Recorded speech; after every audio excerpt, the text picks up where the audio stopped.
Hello, Patriots. I'm Lee Watts, and this is Patriot Point, your source for Kentucky news and analysis from a conservative, Christian, and common sense point of view. Well, we're getting now till mid-October. It's getting ready to be Halloween season. All the scary movies are coming out again. I don't really care for them myself. They're all basically the same thing. You've got the villain, the monster, the bad guy, and terrorizes the people. Then they think they've defeated the bad guy.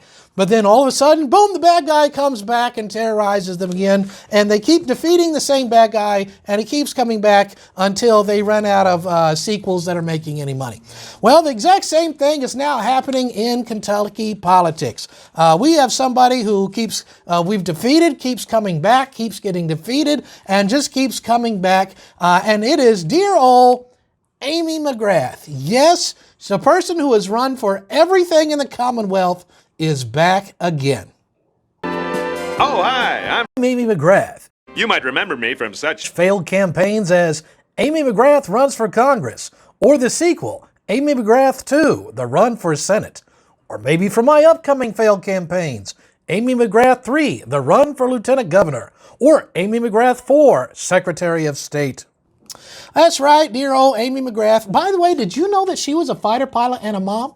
I didn't know that. So she is back again. She couldn't get elected to anything, so Andy Beshear has just appointed her to something. That way she doesn't actually have to win the election, so Andy just by himself appointed her to something. She is now on the board of directors. She jumped from nothing to straight up to the top. She is at the board of directors for the Kentucky Veterans Program Trust Fund. And this is a board where Andy Beshear can just appoint all the directors that he wants, and they get to use state money. And when I say state money, I mean your money, because the state has no money at all that it doesn't first take from you. I just thought I'd throw that in for free. It can use your money for different projects and programs, veteran-related, that Andy Beshear decides that he wants to use. Now, Ms. McGrath is not the only person who Andy Beshear has decided to appoint to different boards all of a sudden.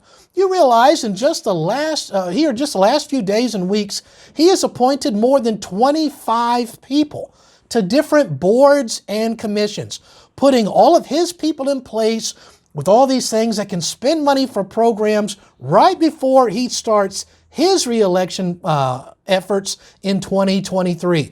Just look like there's going to be, again, free money from Andy coming from everywhere. There's no such thing as free money. Anything the government gives you, it took from you first, and it's actually only giving you back a part of what it took 100% from. So that's something going on there. Now, I believe this is probably just the first step, an inroad. The Democratic Party really wants to get Ms. McGrath into office. She raises a lot of money. She hobnobs with Nancy Pelosi and all the radical leftists up there in Washington, and they really want her. So I can see this as kind of an inroad for her in Frankfort, whether she's going to be maybe picked up for the new lieutenant governor position. We've talked about it before. Our current lieutenant governor, Ms. Coleman, has bungled quite a few things to a huge degree and is being hidden away. You ask most people right now, who's the lieutenant governor of Kentucky today? I would guess 99% of Kentuckians have no idea. That's on purpose, because she's purposely been hidden away because she bungled so much.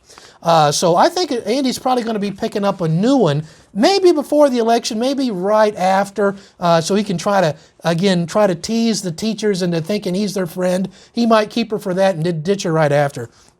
So she might be one of those. It's also been talked that she might be somebody to run for the Secretary of State position against the Republicans. So not sure, but I do not think that we have seen or heard the last of her. She just keeps coming back. Well, talking about elections, of course, we are going to have elections here in less than a month on November the 8th. Now, you might be thinking, well, who should I vote for this, that, and the other? Let me refer you to a website which you can get a voter guide to see some endorsements from. These are not my endorsements, but it's from an organization which I usually like what they do. Of course, you never agree with anybody 100%. It is the Commonwealth Policy Center, and they have a voter guide, and they also have a list of the people that they have endorsed.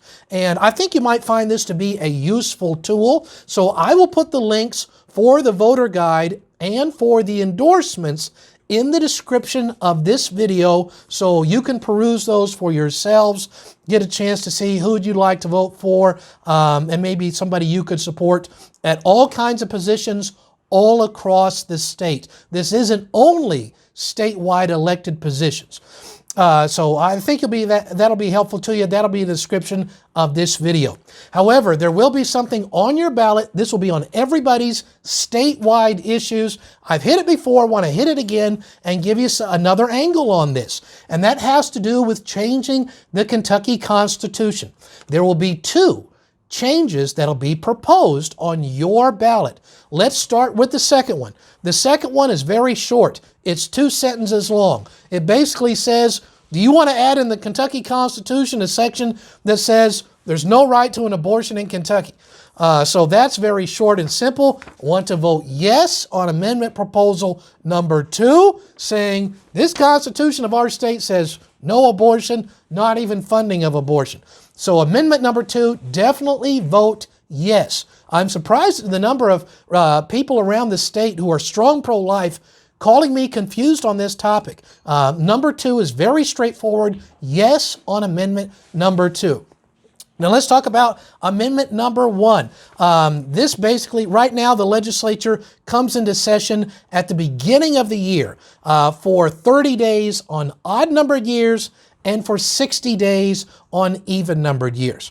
And their amendment number 1 would change that to say they can also come in for an additional 14 days throughout the year if they choose to. Now, there's been a lot of conservatives that have, now let me back up and say the reasoning for this that has been given is to say this will help us rein in a governor like Andy Beshear, who, when they were out of session, just started declaring everything as if he was the legislature.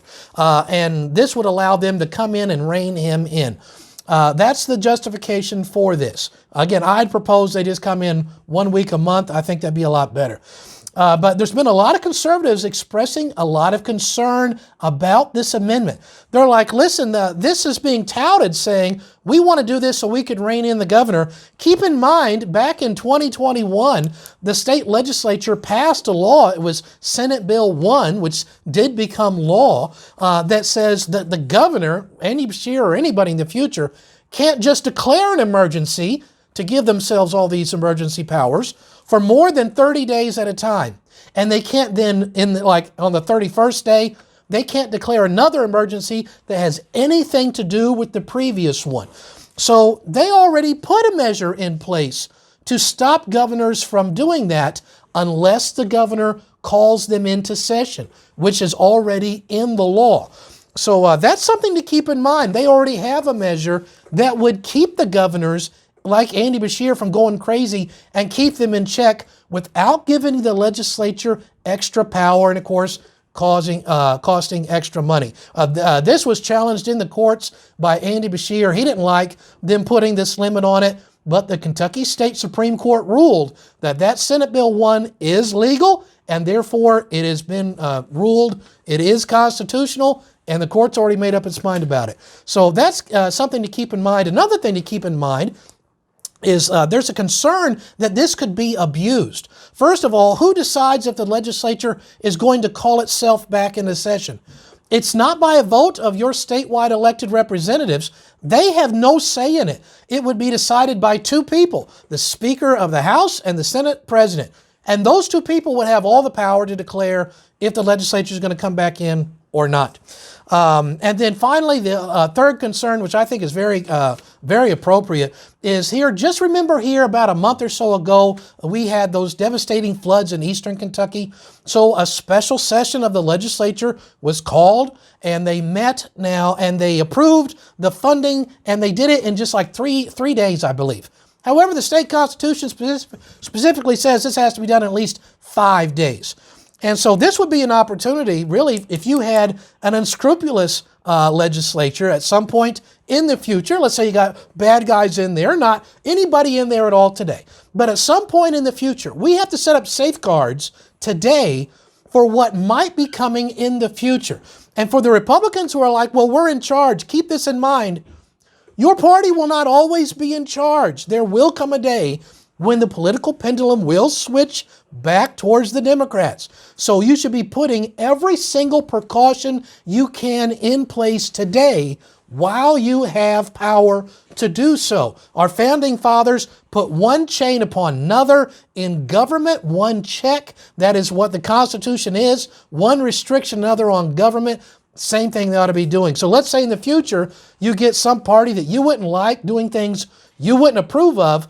They could call themselves in and get this approved and done in 3 days. No time for the people really to be notified about this, to get their say into it, and I really think it opens up a dangerous precedent. So that's some of the people, that's the reason that some of the people are saying they are for it. That's some of the reason and concerns that conservatives say that they would have against it. That would be amendment number 1. I encourage you, read the thing, and that way you can make your decision for yourself. Want to give you both angles on that. But despite what you want to do on Amendment 1 to extend the legislative year, always remember, I will say I'm 100% for voting yes on Amendment number 2 to end abortion in Kentucky. So that's some of the things we've got going on this week. Don't forget to spread word about the pro-life amendment. And if you would like to get maybe a pro-life sign saying, vote yes on Amendment 2, choose life, then why don't you come up to the Capitol sometime?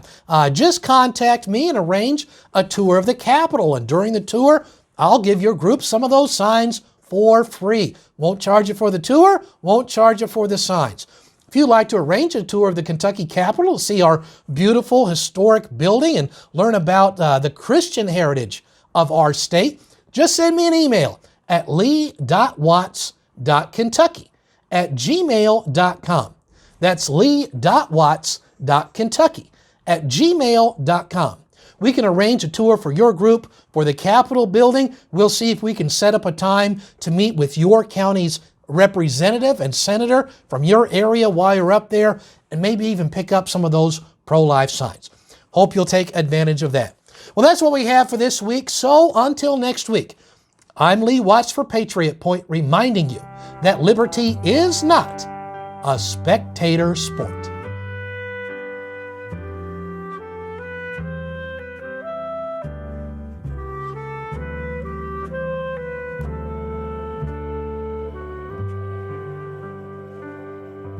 Ha ha ha!